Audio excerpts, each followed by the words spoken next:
polisi itu tersusupi faham Wahabi dengan terbentuknya PCS. Iya. Polisi Cinta Sunnah. Iya. Apakah benar itu?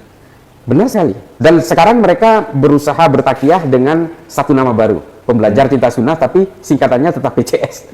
Pembelajar Cinta Sunnah. nggak pakai nama polisi? Nggak pakai nama polisi karena mereka tahu gerakan ini sudah tercium. Dan tapi admin-adminnya tetap polisi, anggota. Aktif? Aktif. Wow. Artinya mereka ini secara kuantitas, Ya. jumlah, Ya. cukup mengkhawatirkan nggak sih? Menurut saya mengkhawatirkan karena kalau kita melihat secara komparatif dengan banyak negara di seluruh dunia, karena memang begini, PCS ini kan masuknya lewat jalur dakwah. Mereka memanfaatkan polisi-polisi yang haus akan agama.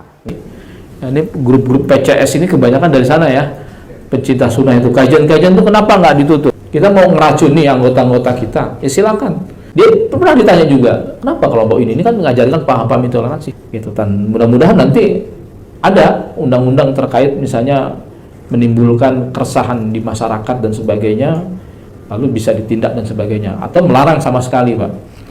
Lihat kasus Khalid Basalamah, ya, itu bapaknya Aswaja, Pak, di Sulawesi. Ketika dia dikirim anaknya ke Universitas Madinah, ya, dia pulang bawa paham-paham yang berbeda dengan bapaknya. Bapaknya Aswaja asli. Kenapa? Udahlah, nggak usah tafid-tafidan, keluar dinyalah-nyalain ibadah daripada saudara-saudara kaum muslimin dari kelompok Aswaja, bahwa ini nggak boleh tahlilan bid'ah, maulid bid'ah, ya, semuanya bid'ah, ya, cuma bisa gitu doang, ya. Akhirnya saya cabut dari pesantren, udah sekolah di umum aja, sampai begitu, Pak. Maka kita harus jeli nih, pesantren ini afiliasinya, akidahnya kemana, ya. Jangan harus sekedar mahal, keren, apa sebagainya, tetapi ternyata mengandung akidah-akidah yang justru saya, Pak, sempat salah nyekolahkan anak, Pak. 6 tahun anak saya disekolahkan di kelompok Wahabi.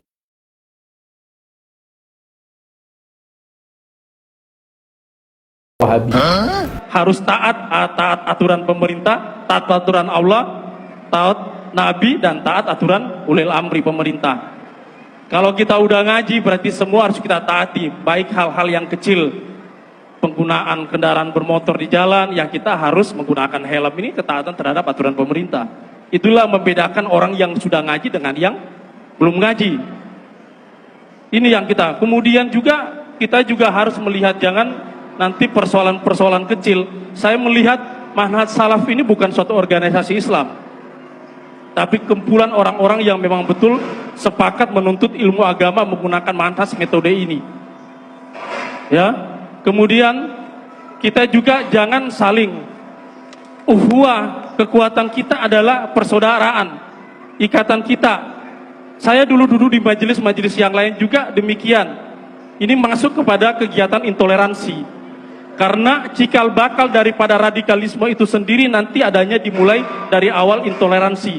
Adanya intoleransi, tidak bertoleransi terhadap umat agama yang lain ataupun dalam secara internal agama Islam itu sendiri.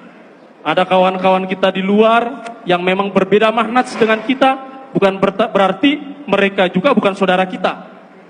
Kita diperintahkan untuk lemah lembut kepada, tidak hanya kepada sesama muslim, tetapi kepada yang non muslim juga kita diperintahkan untuk berlemah lembut. Banyak yang mengidentikan bahwasanya cadar bagi yang perempuan, jenggot bagi laki-laki, celana cingkrang bagi laki-laki itu sebagai ciri terorisme. Padahal dari kepolisian, teroris atau bukan itu dilihat bukan dari penampilannya, akan tetapi dilihat daripada pemahamannya. Kalau pemahamannya suka mengkafir-kafirkan Indonesia, selain golongan kita dibunuh, kalau menurut mereka halal darahnya, istilahnya seperti itu, maka ini adalah bibit terorisme. Meskipun dia tidak bercadar bagi yang perempuan, meskipun tidak berjenggot dan celana cingkrang bagi yang laki-laki.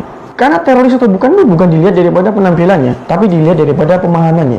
Maka buat teman-teman sekalian yang sekiranya ingin bercadar bagi yang perempuan, berjenggot dan celana cingkrang bagi yang laki-laki, dan orang tuanya tuh takut dan berpikiran yang aneh-aneh, bahkan melarang karena dikira teroris nanti, berikan saja video ini pada orang tua kalian, mudah-mudahan bisa membantu kalian. Karena kalau dari saya pribadi, itu bukan ciri teroris. Dari kepolisian pun itu bukan ciri teroris.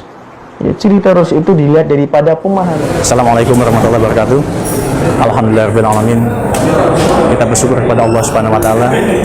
Pada hari ini kita bersama-sama sudah mengikuti kajian yang disampaikan oleh Ustadz Firanda. Beliau adalah salah satu ustadz yang handal dalam menyampaikan terkait dengan Al-Quran dan Sunnah.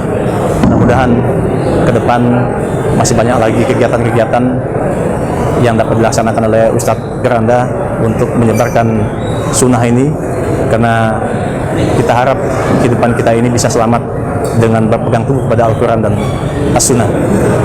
Kemudian kebetulan saya juga sebagai anggota polisi, saya harap kepada anggota polisi juga hendaknya juga dapat mengaji terkait dengan Al-Quran dan Sunnah sehingga dapat melaksanakan tugas pokok kita, karena kita mengetahui tugas pokok Polri ini ada 3. Yang pertama adalah sebagai memelihara keamanan dan ketertiban masyarakat, lalu yang kedua memberikan pelindungan, pengayoman dan pelayanan kepada masyarakat, dan yang ketiga tugas polisi adalah sebagai aparatur penegak hukum.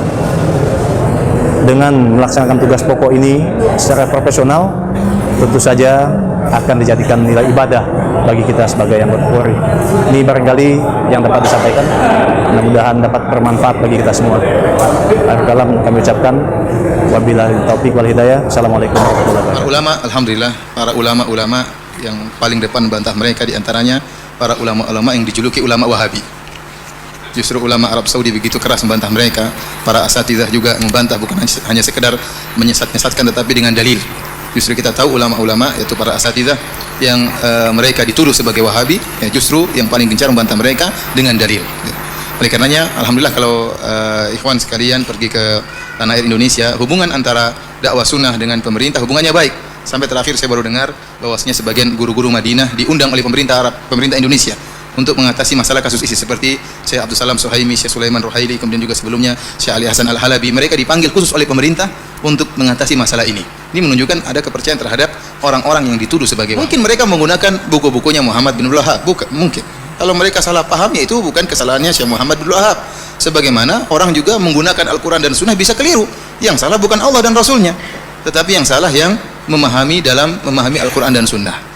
Dan Syekh Muhammad Abdul Wahab tidak pernah mengajarkan apa yang mereka lakukan. Bahkan Syekh Muhammad Abdul Wahab termasuk para ulama yang paling keras membantah pemikiran Khawarij. Kenapa saya bicara ini? Sekarang isu teroris ini dimanfaatkan oleh kelompok-kelompok yang tidak senang kepada kelompok lain. Betul. Isu teroris telah dimanfaatkan oleh banyak kelompok untuk mengambil keuntungan. Untuk urusan politik, untuk urusan menjaga berbagai hal, dagangan dan bisnis.